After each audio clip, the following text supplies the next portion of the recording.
chief engineer के तो बुरा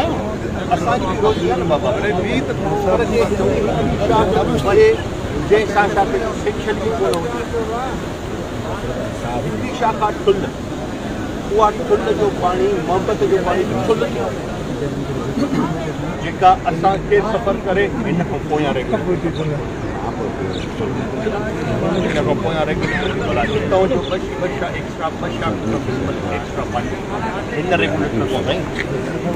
बाबा साहब जानी मुंहिंजा पोयां साइड क्रॉस कराइनि जानी मुंहिंजा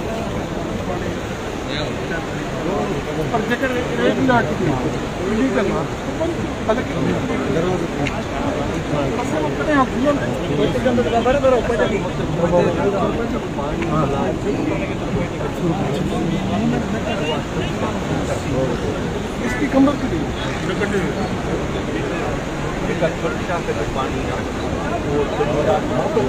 पानी उन्हीं को छातों से हितों वारा भी मिले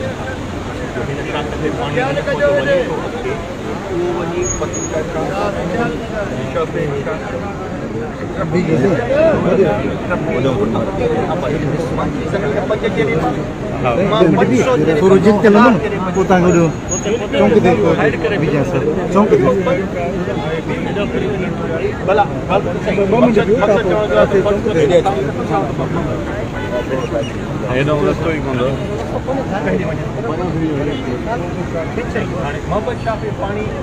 40 आई किताब में कानून में तो पनो आहे उन में इहा चीफ इंजीनियर ये घुरायो न सारी चीफ इंजीनियर असां नथा तव्हां नथा कयो चीफ इंजीनियर डिपार्टमेंट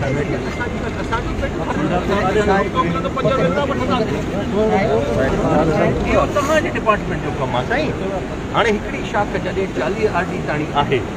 ऐं उन खे 40 आरडी हलणो आहे पर उन जा हे जेके वाटर कोर्स आहिनि मोहम्मद शाह जेके बि 40 आरडी ताणी वाटर कोर्स आहिनि उन्हनि सभिनि वाटर कोर्सनि खे पीअण ते पंहिंजो पाणी जेको हितां जो पाणी कोन्हे जेको उतां जी ज़मीनुनि खे ॾियणो कोन्हे जेके ज़मीनूं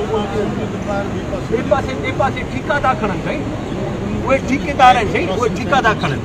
गैर कानूनी वाटर क्रॉस लॻल आहिनि बाबा साईं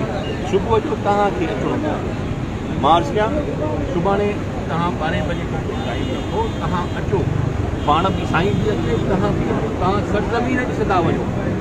अगरि हीअं हलंदासीं हिन महिल असां कंदासीं न शइ खे पर तव्हांखे को छा न तव्हांखे सुभाणे वरी सॼे तव्हां 12 तव्हां अचो हितां हलंदा दोस्त हितां जो जेको पाणी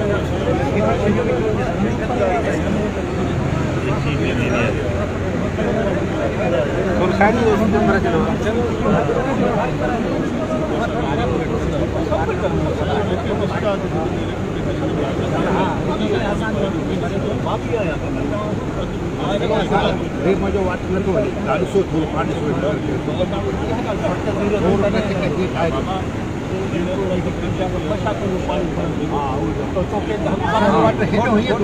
दरवाज़े में मथो असांजो बेसिकली पर जेको पाणी उहो मसइलो न आहे मसइलो हिन महिल जेको असां मथे कंदा आहियूं उन शइ खे फॉलो कयूं न त इरेगुलेटरीज़ जेके आहिनि जीअं मथे कंदा आहियूं उनखे कवर कंदा आहियूं आफ्टर 48 आवर्स जेको पाणी वधे थो मथे दरिया उहो त वधी न जेके उहो इरेगुलेटरीज़ जी ॻाल्हि था कनि चौड़ी शाख हिन महिल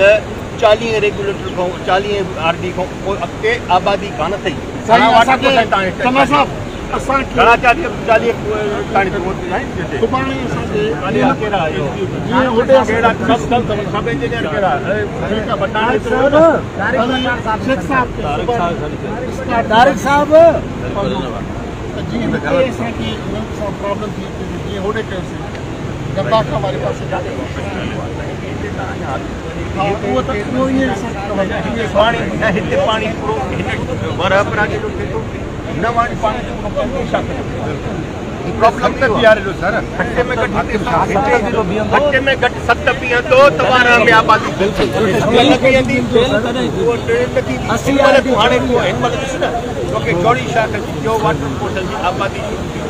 40 आरडी 40 आरडी हिन महिल थी जे तोखे रोबा ॾिसण में आया नथा 80 आरडी है वारा मेरे जीते खुद भी न बिटिया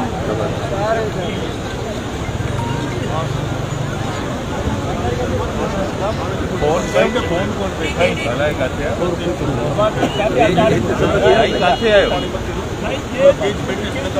काथे आयो तो जो हितो हिनन के चाहे जो सुभाणे राउंड में जो सुभाणे असां हेॾे अचूं था रेस्ट नाल मुझे साहब भी कंदो त संभाला ना हाजी सजी जसीराबादी देखी दा छा रास्ते में रहे